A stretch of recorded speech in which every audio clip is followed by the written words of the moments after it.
नौवां क्वेश्चन, अगला क्वेश्चन कह रहा है, जो 9 नंबर का क्वेश्चन है, कह रहा है त्रिभुज एबीसी में जिसका कोण 20 समकोण है, यदि tan a बराबर 1/√3 तो निम्नलिखित का मान ज्ञात कीजिए। इसमें कह रहा है आपको कि tan a बराबर 1/√3 दिया गया है, तो इसकी सहायता से आपको sin a into cos c plus cos a into sin c, फिर cos a into cos c minus sin a into sin c के मान को निकालने के लिए कह रहा है। इस मान को हम कैसे निकालेंगे, ध्यान, ठीक है। अब देखिए इन चीजों को सॉल्व करने के लिए हमें दिया गया क्या है सर, दिया गया है tan a बराबर 1/√3, ठीक है।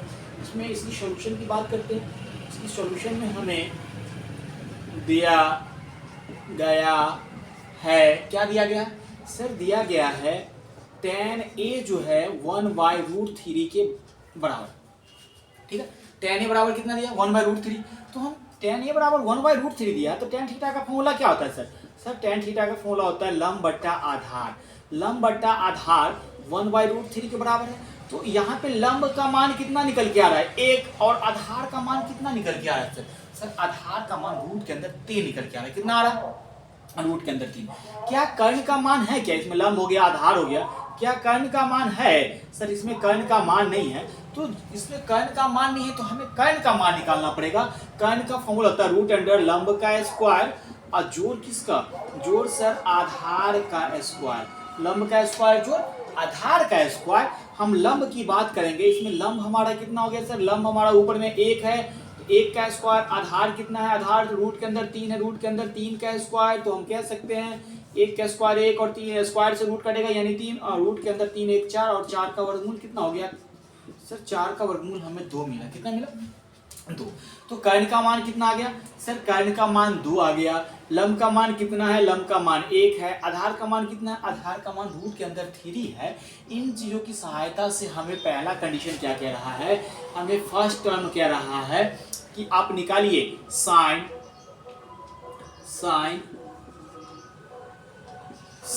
a into cos C, sine A into cos C plus cos A into sine C. देखिए इसमें एंगल की भी बात कर रहा है, कभी एंगल ए कह रहा है, कभी सी कह रहा है, कभी ए कह रहा है, फिर सी कह रहा है। तो इसमें अगर हम यहाँ पे ट्रायंगल बनाते हैं, इस ट्रायंगल में लंब आधार और कर्ण को पहले यहाँ पे नोट डाउन कर लेते हैं कि कौन कौन है। देखिए हमारा मान लो कि एंगल ए हो गया, ये एंगल बी हो गया, बी पे 90 का बना रहा है, ठीक है। एंगल सी हो गया, तो ए और बी हमारा लंब हो गया, लंब का मान कितना हो गया सर 1 हो गया, आधार का मान कितना हो गया रूट के अंदर 3 हो गया, और कर्ण की बात करेंगे, कर्ण की बात कर्ण हमारा कितना हो गया 2 हो गया।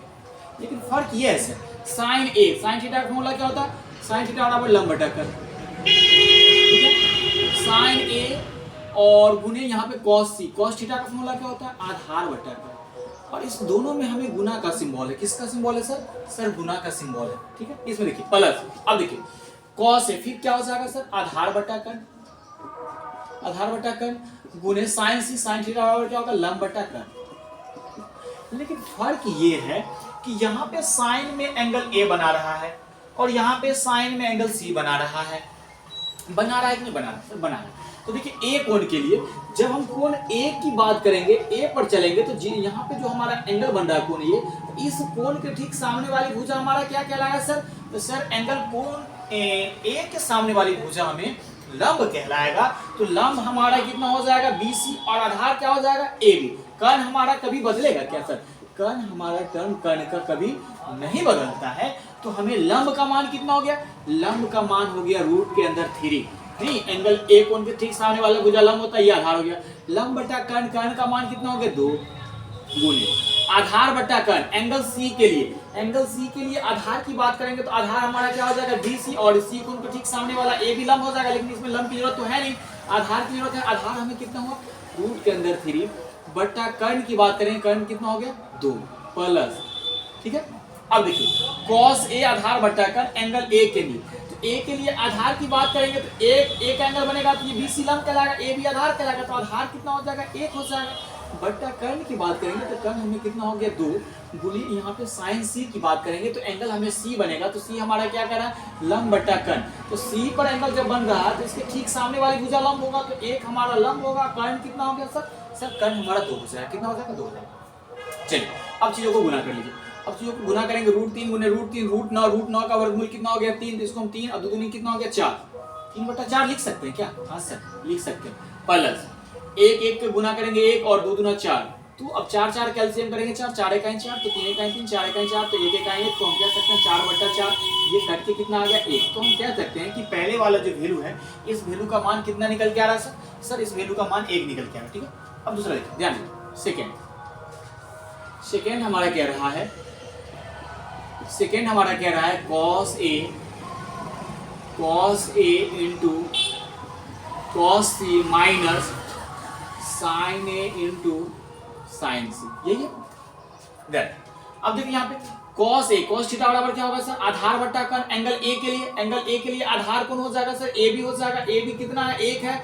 आधार बट्टा कर्ण, कर्ण कितना है? 2 है, गुना फिर cos C कौन कह रहा है? तो C कौन के लिए हमारा C एंगल यहाँ बन रहा है, तो cos थीटा बराबर क्या होगा सर? आधार बट्टा कर्ण, तो आधार हमारा कितना होगा? रूट के अंदर 3, और कर्ण हमारा कितना है? 2 हो जाएगा, माइनस sin A, एंगल हमारा A पर बन रहा है। sin थीटा बराबर लंब बट्टा कर्ण, एंगल ये बना रहा है, तो लंब हमारा क्या हो जाएगा सर? रूट के अंदर 3, इसको एक कोण के सामने, ठीक कोण एक को सामने वाली भुजा लंब होती है, तो यहाँ पे लंब बट्टा कर्ण, कर्ण हमारा कितना हो गया? 2 गुने sin C।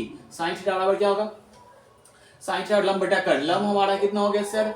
एंगल C के लिए लंब हो गया 1 और कर्ण हो गया कितना? 2 हो गया, तो 1/2। तो हम यहाँ से कह सकते हैं √3 को 1 के साथ गुना करेंगे √3/2 दूना 4, माइनस √3 को 1 के साथ गुना करेंगे √3/4, तो हम कह सकते हैं ये तो कट ही जाएगा, एक प्लस में एक माइनस भी, और कटने के बाद कितना आ गया? 0। तो हम कह सकते हैं कि सेकेंड वाला जो टर्म है, इस टर्म का वैल्यू कितना है सर? 0 निकल गया। ठीक है, चलिए हम उम्मीद करते हैं आपको बहुत बेहतर ढंग से समझ आया होगा। हम अगले क्वेश्चन की तरफ चलते हैं। ठीक है, अगला क्वेश्चन हमारा कह क्या रहा है? ठीक है।